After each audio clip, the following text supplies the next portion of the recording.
Me llamo Carmen, y la primera vez que cerré la puerta con mis hijos llorando al otro lado, no sentí rabia. Sentí un silencio tan profundo que me atravesó el pecho. No llevaba el bolso en la mano.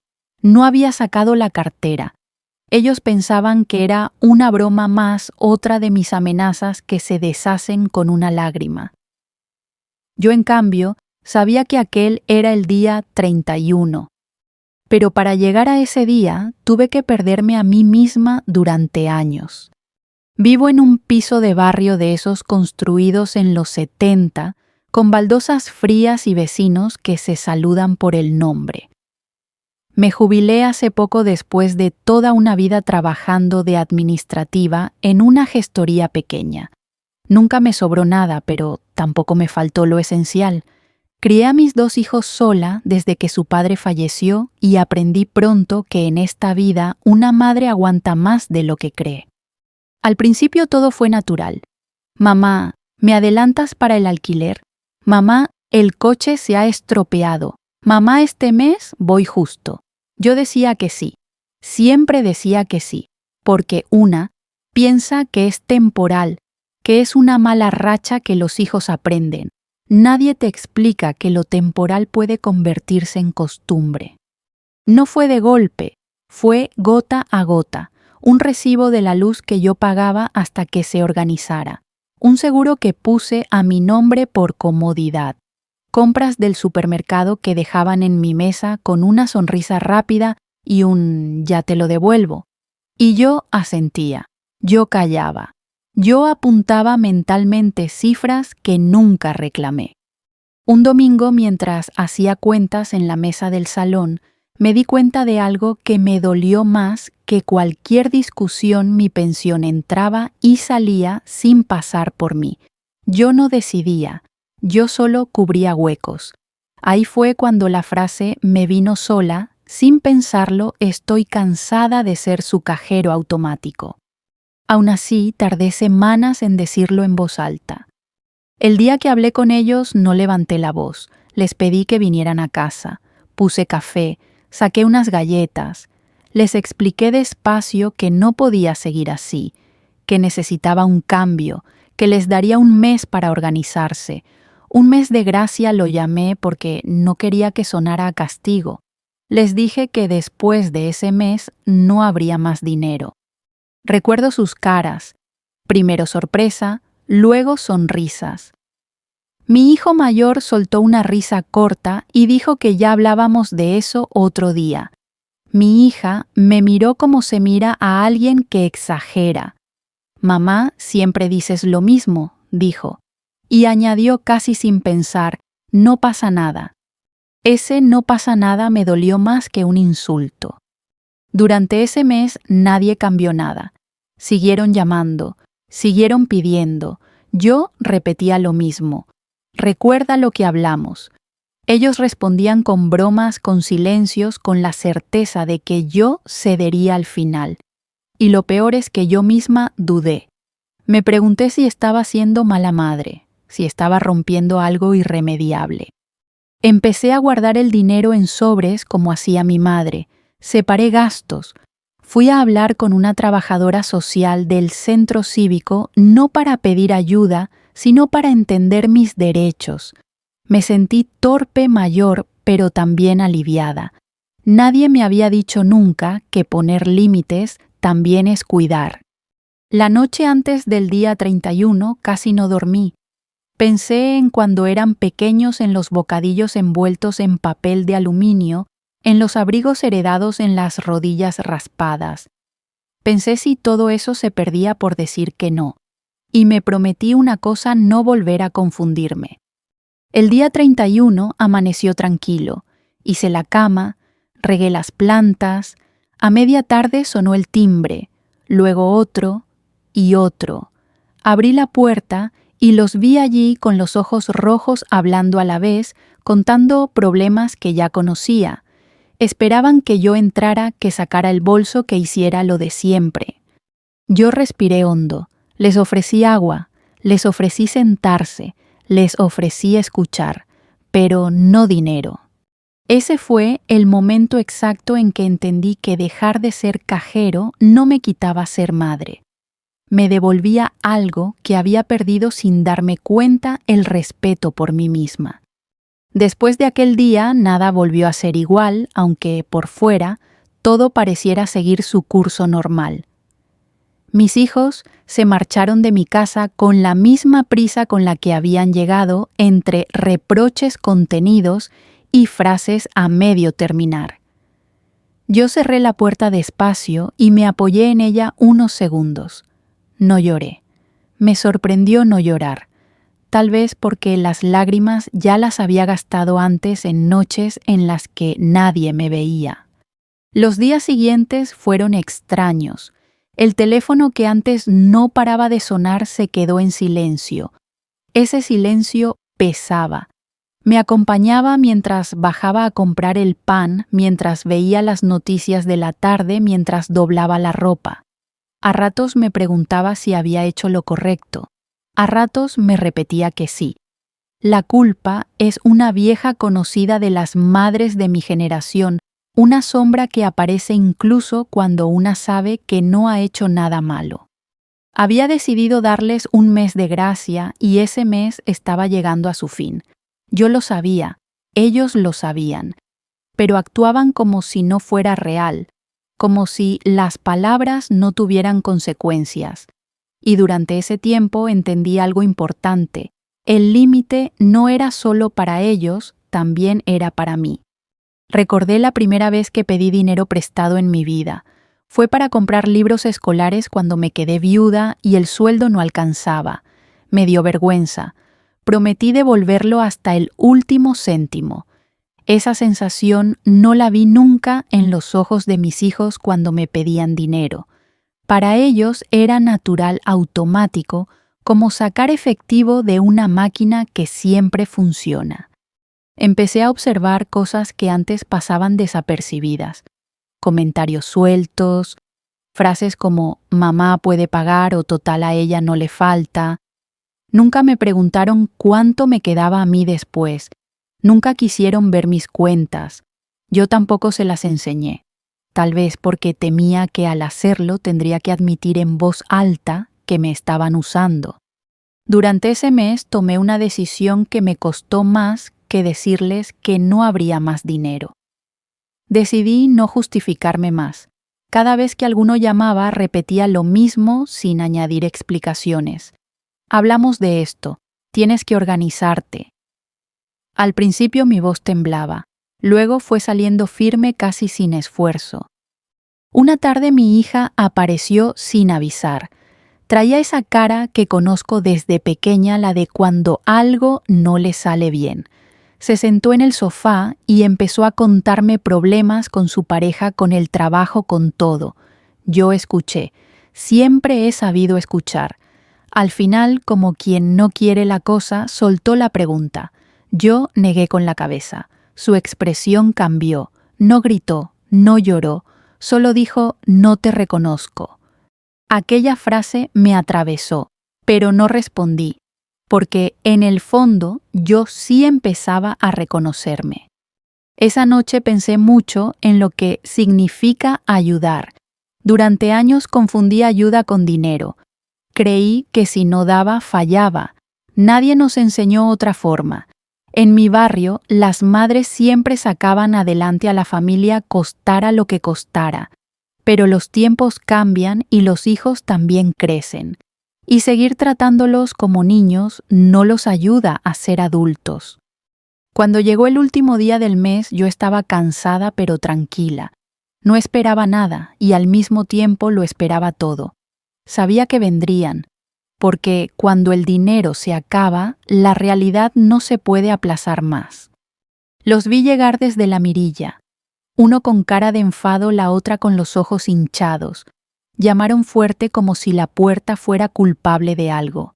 Abrí, escuché. Les dije lo mismo que llevaba repitiendo semanas, pero esta vez sin miedo, que no iba a darles dinero, que los quería, que podían contar conmigo para hablar, para pensar soluciones, pero no para pagar sus errores. Lloraron, se enfadaron, me llamaron dura, y yo por dentro me rompía un poco, pero no di un paso atrás. Cuando se fueron me senté en la cocina y me preparé una infusión. Pensé en todas las veces que yo también me equivoqué y aprendí sola. Pensé que quizá ese era el regalo que les estaba haciendo ahora, aunque no supieran verlo. Ese mes de gracia no fue solo para ellos, fue el tiempo que yo necesité para entender que decir basta no me convertía en una mala madre, me convertía en una mujer que por fin se respetaba. Se rieron de mí. No todos a carcajadas, no de forma abierta, pero lo hicieron.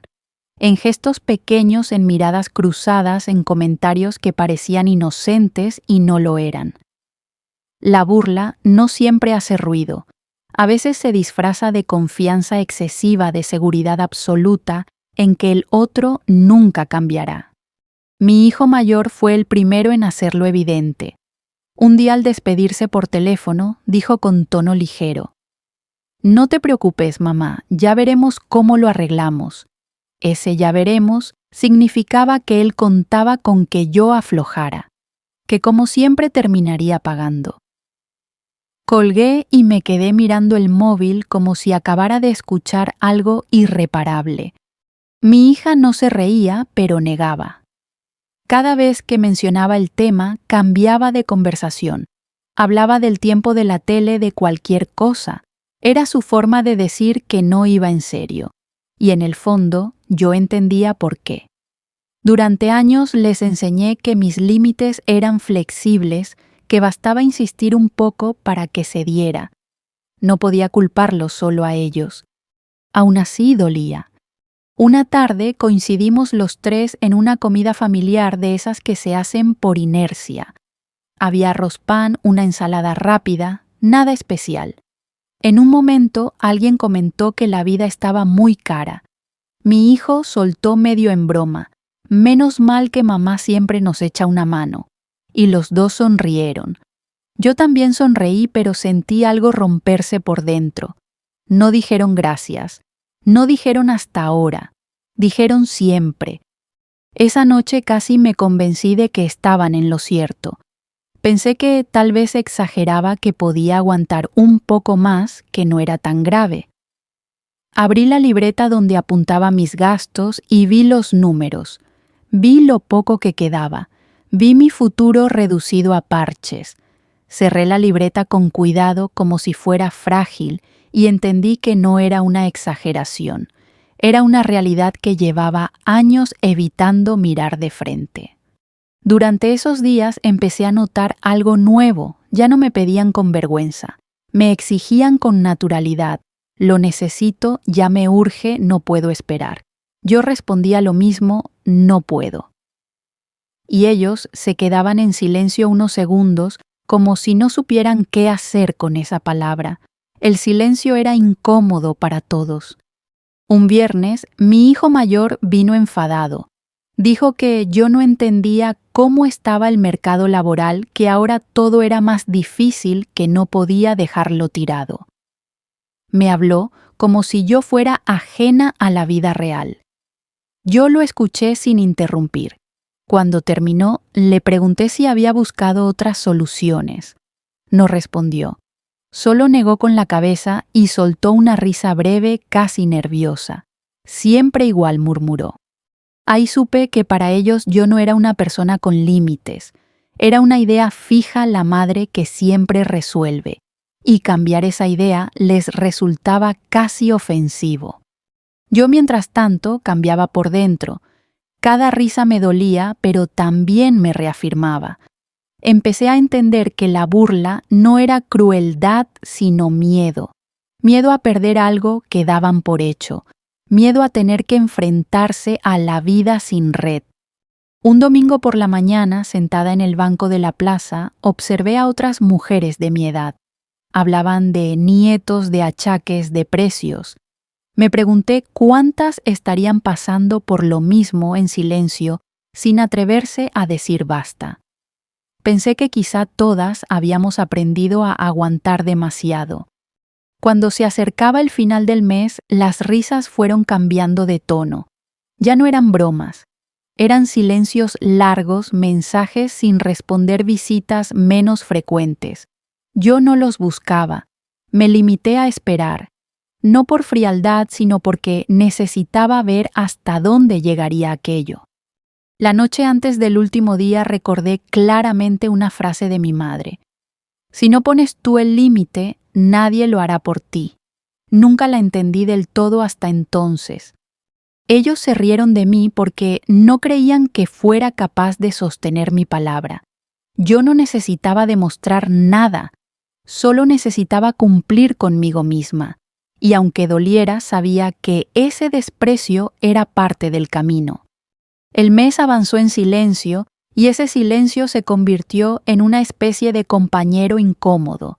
Ya no había bromas ni risas, tampoco discusiones abiertas, solo una distancia nueva espesa que se colaba en cada rincón de mi casa. Yo seguía con mi rutina, pero algo había cambiado. Por primera vez en muchos años. Cada decisión económica pasaba por mí y solo por mí. Empecé a levantarme un poco más temprano. Me sentaba en la cocina con un café y revisaba los papeles que había ido acumulando sin orden durante años, recibos, extractos, cartas del banco.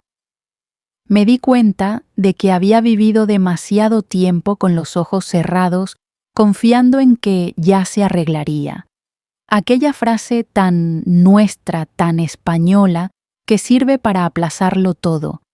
No se arregla, solo aprendí. Hay cosas que empeoran si no se miran de frente.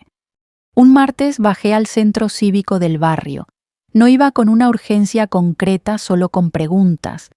Me atendió una mujer joven amable que me habló con respeto, sin tratarme como a alguien que no entiende. Me explicó opciones, derechos, maneras de proteger mi pensión. Salí de allí con una carpeta bajo el brazo y una sensación extraña, alivio, mezclado con vergüenza por no haberlo hecho antes. Durante ese tiempo mis hijos apenas aparecían. Algún mensaje corto, alguna llamada seca. Yo respondía sin reproches, sin extenderme. Me había propuesto algo importante, no usar el silencio como castigo. Mi silencio no era una venganza, era una decisión, y eso lo hacía diferente. Por las tardes caminaba por el barrio, miraba los escaparates, los portales, la vida de siempre. Me sentía parte de ella de una forma nueva. Ya no estaba pensando en quién me llamaría para pedir algo ni en cuánto dinero me quedaría después. Pensaba en mí, y eso para una mujer de mi edad era casi un acto revolucionario. Un día encontré a una vecina en la escalera. Me preguntó por los chicos. Le dije que estaban bien, que se estaban organizando. No entré en detalles, pero al decirlo en voz alta me di cuenta de que no mentía. Organizarse también es aprender a caer y levantarse. La última semana fue la más dura. Noté el nerviosismo en sus voces. Ya no se reían. Preguntaban sin preguntar. «¿Cómo estás, mamá?», decían como quien tantea el terreno. Yo respondía con sinceridad. Estaba tranquila. Y esa tranquilidad parecía desconcertarlos más que cualquier discusión. La noche antes del día 31, me senté en el salón a oscuras, solo con la luz de la calle entrando por la ventana. Pensé en todo lo que había hecho por ellos, en lo que no había hecho por mí. No sentí resentimiento. Sentí cansancio, pero también una calma nueva. Sabía que al día siguiente habría lágrimas, enfados, reproches. Y aún así no dudé. El día llegó sin ceremonia. Me puse una chaqueta ligera como cualquier otro día. No había dramatismo en mis gestos. Cuando llamaron a la puerta ya estaba preparada. Abrí sin prisa.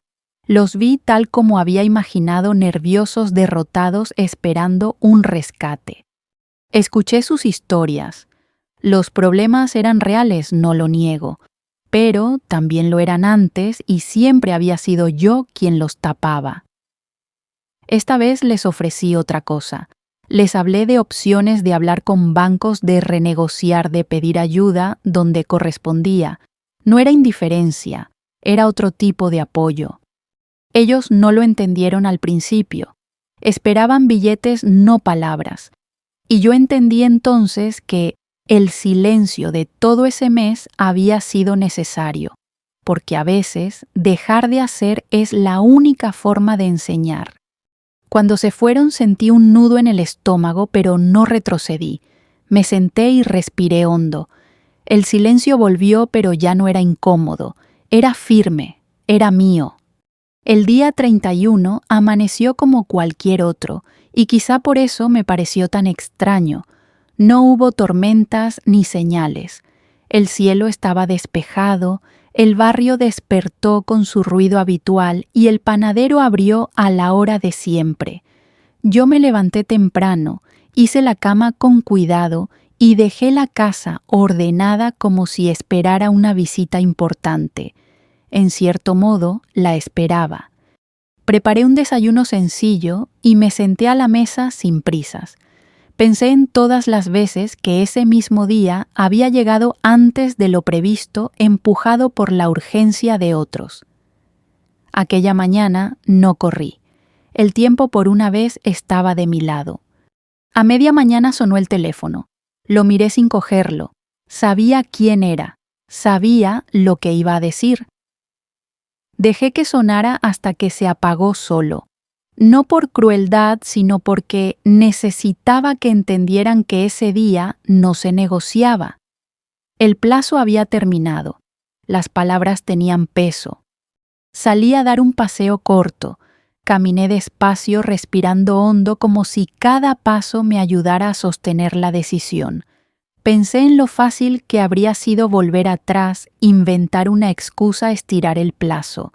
Pensé en lo difícil que era mantenerse firme cuando una ha vivido toda la vida cediendo. Volví a casa a primera hora de la tarde. Me senté en el sillón junto a la ventana y esperé. No encendí la televisión, no puse la radio. El silencio era suficiente.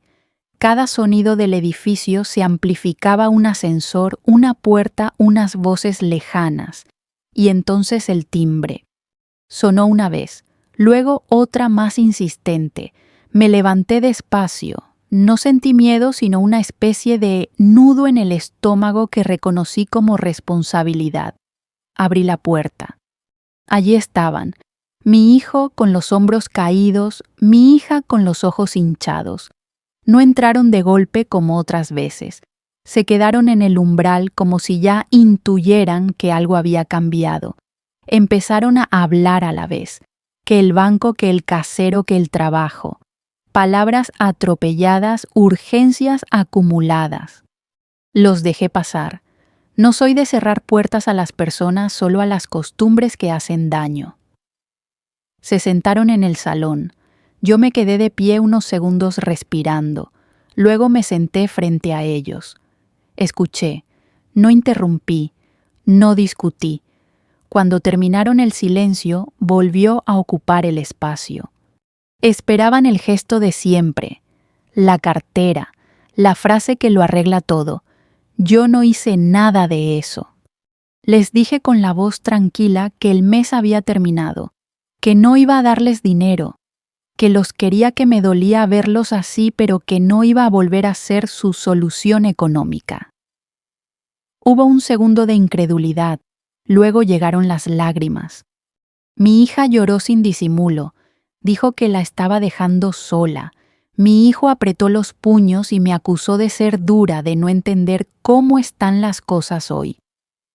Yo los miré a los dos y pensé en cuántas veces había escuchado esas mismas frases, solo que antes iban acompañadas de un sobre.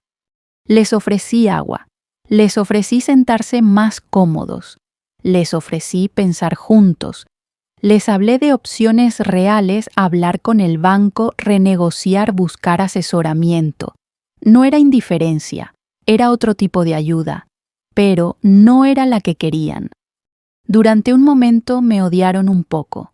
Lo sentí y lo acepté, porque entendí que para ellos aquel llanto no era solo por el dinero, sino por la caída de una seguridad que daban por eterna. Finalmente se levantaron. No hubo abrazos, no hubo despedidas largas. Se fueron con la sensación de haber perdido algo. Yo cerré la puerta con cuidado como siempre y apoyé la frente en la madera unos segundos. Me temblaban las manos. Me senté en la cocina y respiré hondo. No lloré enseguida. Primero me preparé una manzanilla. Luego, sentada a la mesa, dejé que las lágrimas salieran despacio. No eran de culpa. Eran de cansancio, de alivio, de duelo por una etapa que se cerraba.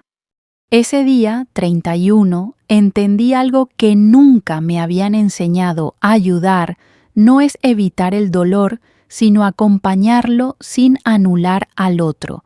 Y por primera vez en mucho tiempo sentí que estaba haciendo lo correcto aunque doliera.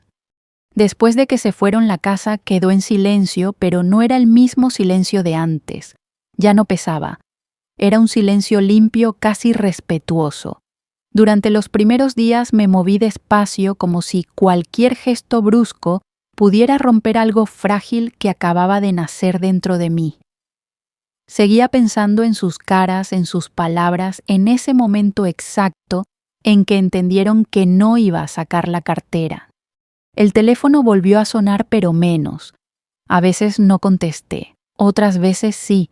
Aprendí a escuchar sin correr a responder, sin justificarme. Cada conversación era una prueba, cada llamada un intento de volver a lo de antes. Yo me mantenía firme, aunque por dentro todavía doliera. Una tarde mi hija me llamó llorando, no para pedirme dinero, sino para hablar. Eso ya era nuevo. Me contó que había discutido con su pareja, que se sentía perdida, que no sabía por dónde empezar. Yo la escuché con atención, sin prisa. Le pregunté qué quería hacer, no qué necesitaba que yo hiciera por ella. Al principio se quedó callada. Luego empezó a pensar en voz alta. Colgamos sin soluciones claras, pero con algo distinto: responsabilidad compartida. Mi hijo tardó más. Él siempre fue más orgulloso. Pasaron semanas sin noticias suyas. Yo respeté su distancia. No lo busqué. No por castigo, sino porque entendí que cada uno necesita su tiempo para aceptar los cambios. Y también porque estaba aprendiendo a no perseguir el cariño. Durante ese tiempo empecé a hacer cosas que había pospuesto años. Me apunté a un taller de lectura en el centro cultural. Fui al médico sin prisas. Ordené armarios. Pequeños gestos que parecían insignificantes, pero que me recordaban que mi vida no se reducía a resolver problemas ajenos. Una mañana, mientras tomaba café en el bar de la esquina, vi a una mujer de mi edad contando algo parecido a lo mío. Hablaba de hijos, de dinero, de cansancio. Nadie la juzgaba, todas asentían. Me di cuenta de que no estaba sola, solo había estado callada demasiado tiempo. El día que mi hijo apareció de nuevo en mi puerta, no traía reproches. Traía ojeras y una mirada cansada. No pidió pasar de inmediato. Me preguntó cómo estaba. Yo le respondí la verdad. Entró, se sentó y durante un rato largo no dijo nada. Luego habló. Dijo que había tenido que enfrentarse a cosas que había evitado durante años, que había sido duro, que se había enfadado conmigo, pero que ahora empezaba a entender. No me pidió dinero, me pidió tiempo, y eso sí pude dárselo. Hablamos largo, sin gritos, sin acusaciones. Por primera vez sentí que hablábamos como adultos, no como madre y niño, sino como personas que se quieren y se respetan. Al despedirse me abrazó con torpeza, como quien no está acostumbrado a hacerlo. Yo sentí que algo se recolocaba dentro de mí. No todo se arregló de golpe. Hubo días malos, momentos de duda, pero algo ya no volvió atrás. Yo no volví a abrir la cartera por inercia. Ellos no volvieron a pedir sin pensar. La relación cambió de forma, y aunque al principio dolió, con el tiempo se volvió más honesta. Entendí que decir no me había quitado amor. Había quitado una carga injusta, que ser madre no significa sostener a costa de una misma, sino enseñar a sostenerse, y que a veces la mayor ayuda es dejar de hacer lo que nunca nos correspondió del todo. El tiempo fue poniendo cada cosa en su sitio despacio, sin promesas grandilocuentes. No hubo un día exacto en el que todo se arreglara ni una conversación que lo solucionara todo. Fue más bien una suma de gestos pequeños, de silencios distintos, de palabras mejor pensadas y sobre todo de respeto. Mis hijos empezaron a venir a casa sin prisas y sin urgencias, a veces solo para tomar un café, otras para contarme algo del trabajo de la vida de sus dudas. Yo los escuchaba como siempre, pero ya no desde el miedo a perderlos, sino desde un lugar más firme. Me di cuenta de que cuando el dinero dejó de ser el centro, apareció algo que hacía años que no veía: conversaciones de verdad. Mi hija fue la primera en decirlo en voz alta. Una tarde, mientras fregábamos los platos juntas, me miró y dijo: «Mamá, creo que antes no me daba cuenta de todo lo que hacías por nosotros». No fue una disculpa perfecta ni larga, pero fue sincera. Yo asentí. No necesitaba más. A veces reconocer basta. Mi hijo también cambió, aunque a su manera. Se volvió más callado, más responsable. Un día me habló de un presupuesto que había hecho, de cómo estaba aprendiendo a organizarse. No me pidió opinión, solo quiso compartirlo. Ese gesto tan simple me emocionó más que cualquier devolución de dinero. Yo, por mi parte, seguí cuidándome, no como una moda, sino como una obligación conmigo misma. Aprendí que la culpa no desaparece de un día para otro, pero se puede poner en su sitio, que una madre no deja de serlo por poner límites. Al contrario, a veces empieza a serlo de verdad. En más de una ocasión pensé en todas las mujeres que siguen viviendo como yo vivía antes. Madres que se callan, que pagan, que sostienen, creyendo que así mantienen unida a la familia. Nadie nos dijo que ese equilibrio es frágil, que se rompe siempre por el mismo lado, y que cuando una se vacía del todo, ya no queda nada que dar. No me arrepiento de haber pasado por ese dolor. Me enseñó algo fundamental: el amor no se mide en billetes ni en sacrificios silenciosos. Se mide en respeto mutuo, en límites claros, en relaciones donde nadie se aprovecha del cariño del otro. Hoy sigo siendo madre, sigo preocupándome, sigo estando cuando me necesitan, pero ya no me confundo, ayudo sin anularme, escucho sin cargarme, acompaño sin arruinarme, y eso, lejos de alejarnos, nos ha acercado de una forma más sana. Si algo he aprendido en esta etapa de mi vida es que nunca es tarde para cambiar una dinámica injusta, que la edad no nos quita el derecho a decir basta, y que enseñar a nuestros hijos a caminar solos también es una forma profunda de amor. Si esta historia te ha tocado de alguna manera, si te has visto reflejada en mis silencios o en mis miedos, te invito a que no te quedes sola con ellos. Reflexiona, comparte, habla.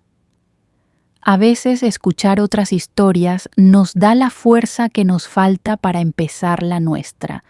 Y si quieres seguir escuchando relatos que hablan de la vida real, de decisiones difíciles y de segundas oportunidades, te animo a quedarte a compartir esta historia y a acompañarnos en las que vendrán.